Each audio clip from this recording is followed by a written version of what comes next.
Voilà. Ici, on vient travailler aussi bien sur le bien-être voilà, mental, sur la discussion, sur l'évolution, sur voilà, vraiment le bien-être, la confiance en soi, reprendre le goût aux petites choses de la vie, simplement. C'est voilà, c'est du basique, mais c'est extrêmement important.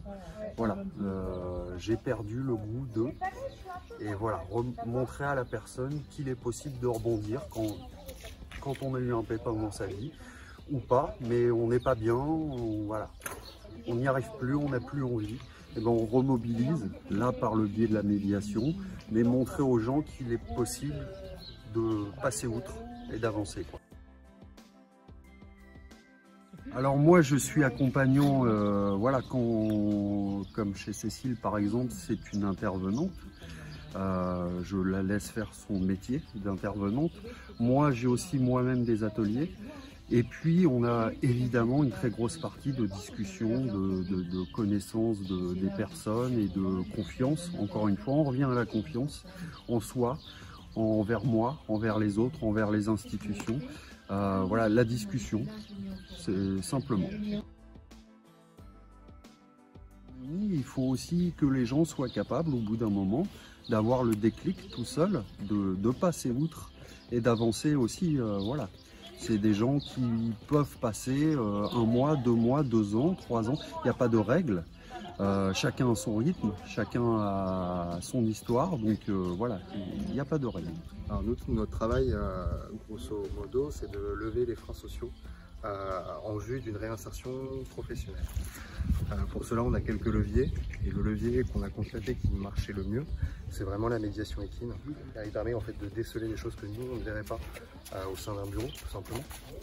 C'est un vrai travail sur soi. Et du coup, nous, ça nous donne des pistes pour lever ces freins et pouvoir envisager une réinsertion professionnelle adéquate et dans les meilleures conditions.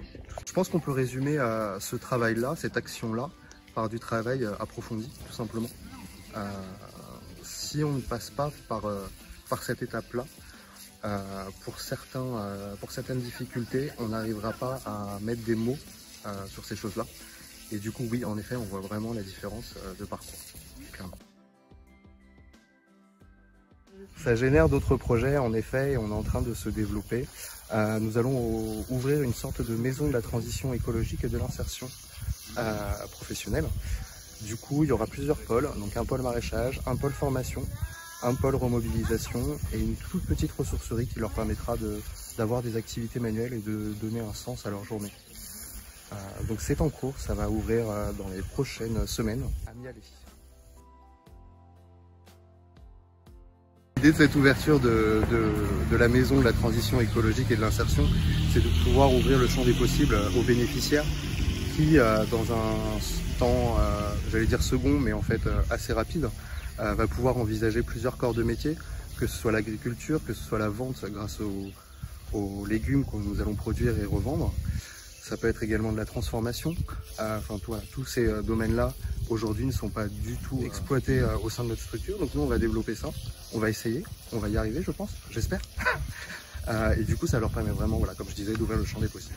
Nous avons des financeurs tels que la région, le département, la préfecture de la Nouvelle-Aquitaine, qui nous suit sur ce projet. Donc on va y arriver. Et on espère pouvoir aider le maximum de personnes.